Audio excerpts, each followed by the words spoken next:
My cousin demanded that I give her my house as a wedding gift.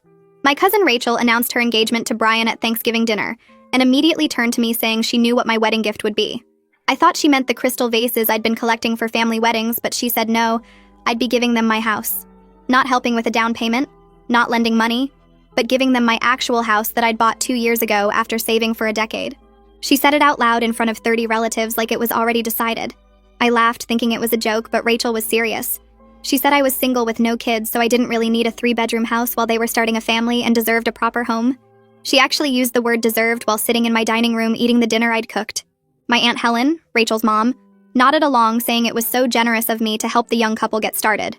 I said I wasn't giving anyone my house, and Rachel's face turned red.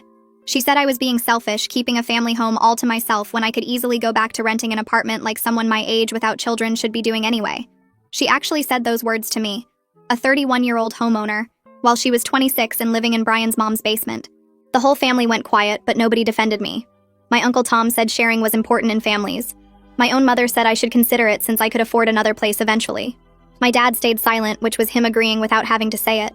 Rachel spent the rest of dinner telling everyone about the renovations they'd make to my house, how they'd turn my office into a nursery, how they'd repaint everything because my color choices were too dark.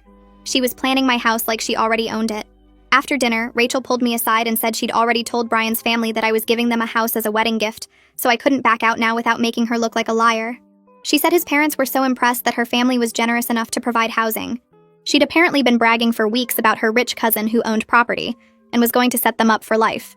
She said if I didn't follow through, Brian's family would think she came from trash who made false promises. I said that was her problem for lying, and she actually started crying, saying I was ruining her wedding before it even happened.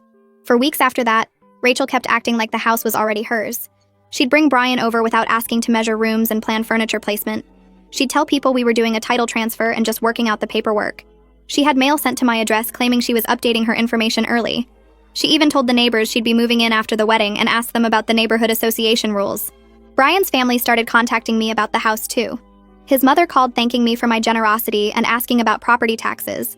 His father sent me an email about transferring utilities and whether the roof had been recently replaced. They were all discussing my property like it was a done deal. Rachel had convinced everyone I'd agreed to this insane plan. The breaking point was when Rachel sent me a realtor she wanted me to use to handle the transfer.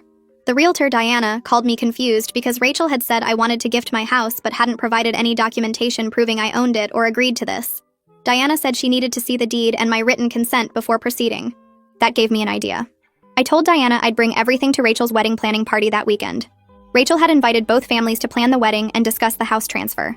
She'd made it a whole event at Brian's parents' house.